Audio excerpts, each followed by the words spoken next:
Shalom, salam berkat dari kami untuk pendengar sekalian. Saat ini pendengar akan diberkati dengan program Hari Ini Harinya Tuhan bagian yang ke-8. Sebuah program rohani tentang doktrin Alkitab yang menolong kita untuk semakin tertanam dalam kebenaran firman dan bertumbuh dalam kemuliaan. Bersama hambanya, Pendeta Gilbert Lumwendong, STH. Banyak orang merasa doktrin Alkitab sebagai sesuatu yang membingungkan. Tetapi tahukah saudara bahwa doktrin Alkitab intinya adalah memahami Alkitab dengan benar, dengan pemahaman yang sistematis, sehingga kita terus dapat tertanam di dalam kebenaran firman, sehingga kita terus bertumbuh di dalam kemuliaan Allah. Buka hati saudara sekalian untuk menerima berkat-berkat firman-Nya hari ini. Setiap orang pada dasarnya memiliki kelebihan dan kekurangan. Sehingga selalu saya katakan orang gagal bukan karena kekurangan-kekurangannya, namun karena tidak menyadari segala kelebihannya. Nah, pertanyaan kita, mengapa Tuhan kok ada menciptakan orang ini dengan kekurangan dan kelemahan? Kenapa enggak semua diciptakan Tuhan dengan kelebihan-kelebihan yang luar biasa? Tanpa kekurangan-kekurangan, kan kelihatannya hebat.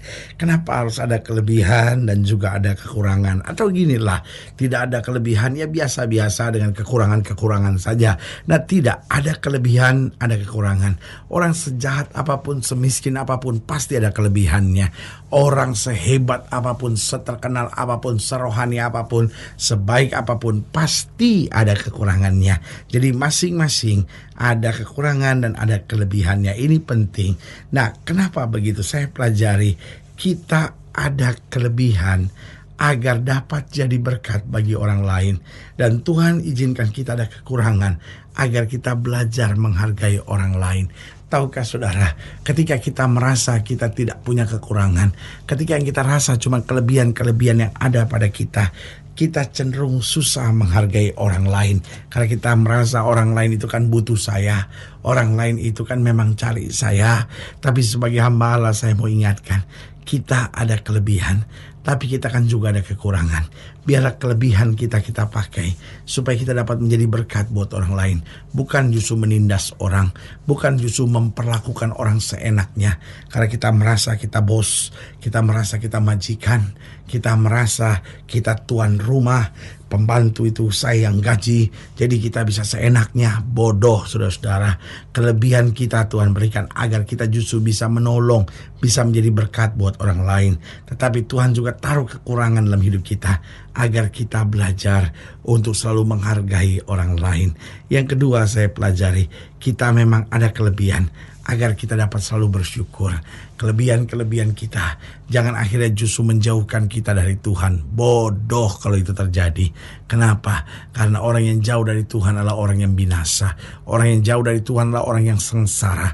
Orang yang jauh dari Tuhan adalah orang yang hidup dengan ketertekanan tiap hari. Karena itu sebagai hamba Allah saya mau ingatkan, Tuhan kasih kita kelebihan agar kita bersyukur dalam segala hal.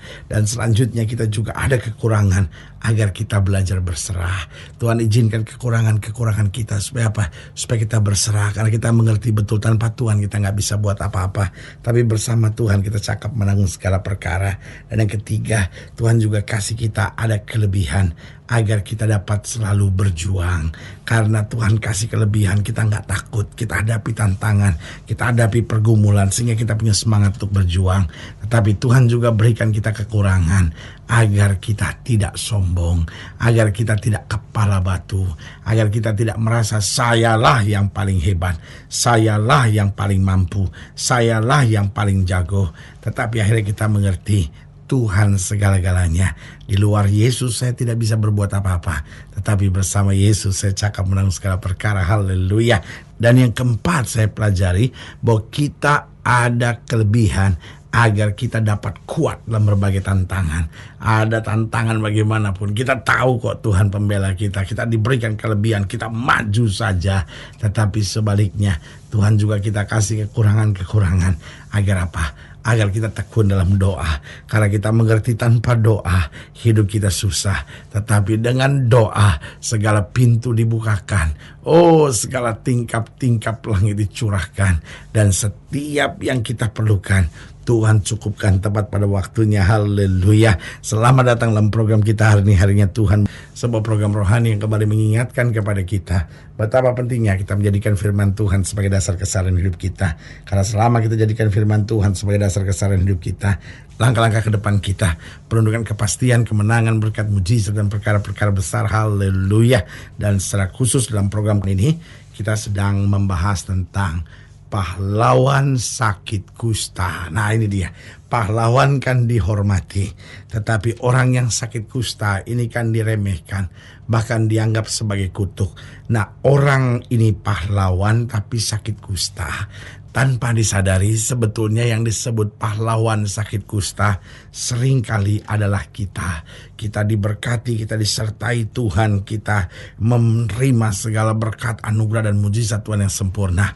Tapi tetap kita masih terikat pada dosa. Kita pahlawan, kita anak raja, tapi sakit kusta. Nah, ini yang kita mau belajar bersama dalam pembahasan tentang pahlawan sakit kusta. Kita mau lihat dari 2 Raja-Raja pasal 5. 2 Raja-Raja pasal 5 ayat yang pertama sampai ayatnya yang kelima.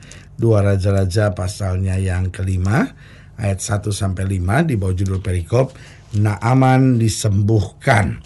2 Raja-Raja 5 ayat 1 sampai 5, demikian firman Tuhan. Naaman, panglima Raja Aram, adalah seorang terpandang di hadapan tuannya dan sangat disayangi. Sebab oleh dia Tuhan telah memberikan kemenangan kepada orang Aram. Tetapi orang itu seorang pahlawan tentara sakit kusta. Wah, ini dia. Dia seorang pahlawan, orang hebat, orang terpandang. Tetapi dia menyembunyikan sesuatu yang pasti tidak ada orang lain yang boleh tahu, yaitu sakit kusta. Sakit yang dianggap kutukan, sakit yang dianggap najis, sakit yang dianggap tidak patut bergaul di tengah masyarakat. Sehingga Naaman ini pahlawan tapi sakit kusta. Ayat yang kedua, orang Aram pernah keluar bergerombolan dan membawa tentawan seorang anak perempuan dari negeri Israel. Ia menjadi pelayan pada istri Naaman. Berkatalah gadis itu pada nyonyanya, sekiranya tuanku menghadap nabi yang di Samaria itu, maka tentulah nabi itu akan menyembuhkan dia dari penyakitnya. Lalu pergilah Naaman memberitahukan kepada tuannya, katanya, begini-begini dikatakan oleh gadis yang dari negeri Israel itu. Maka jawab Raja Aram, baik, pergilah dan aku akan mengirim surat kepada Raja Israel. Lalu pergilah Naaman dan membawa sebagai persembahan 10 talenta perak dan 6.000 shikal emas dan 10 potong pakaian.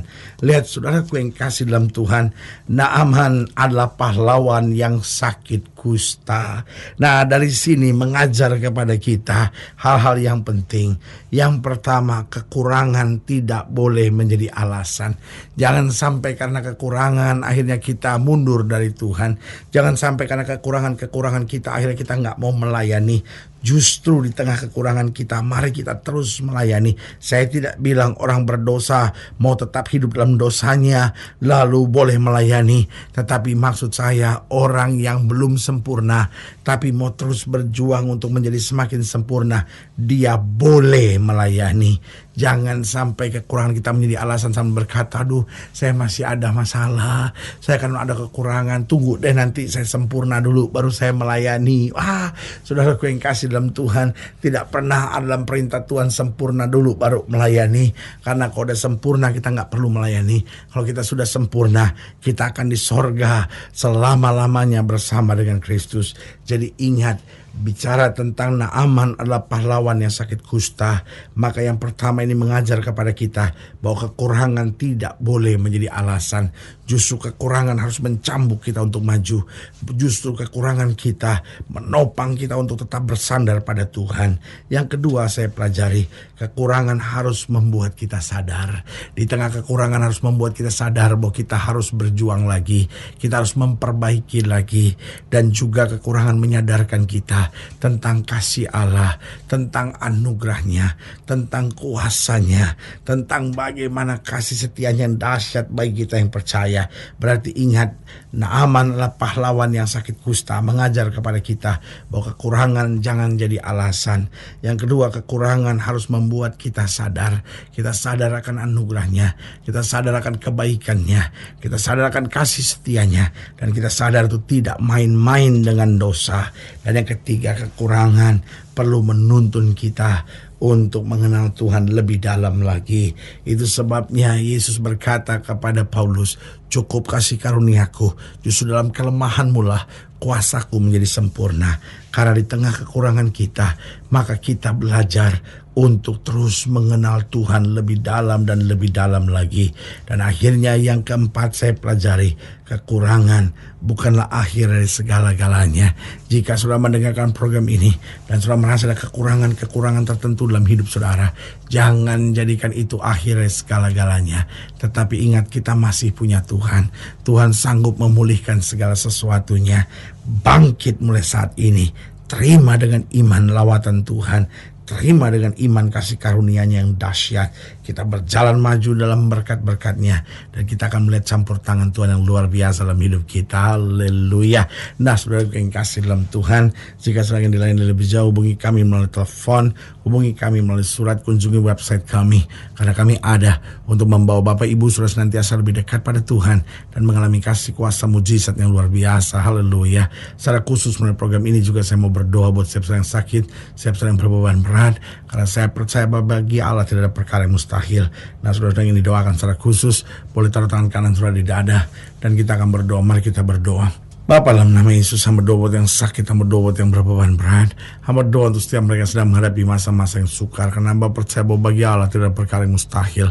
Bapa, hamba berdoa di dalam nama Yesus, Tuhan jamah, yang sakit Tuhan sembuhkan, yang lemah Tuhan kuatkan. Secara khusus mereka taruh tangan kanannya di dada, karena hari ini menyadari bahwa kami punya kekurangan, kami butuh tangan Tuhan untuk menopang, menyempurnakan, menguatkan kami senantiasa.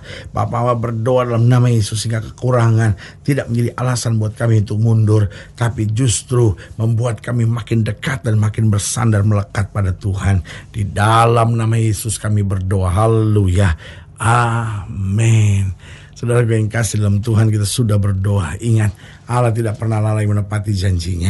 Inilah saatnya buat kita untuk bangkit, bersemangat, bersuka cita dalam menghadapi segala perkara. Karena kita tahu Yesus hidup, Yesus berkuasa, dan selalu mengerjakan yang terbaik buat anak-anaknya.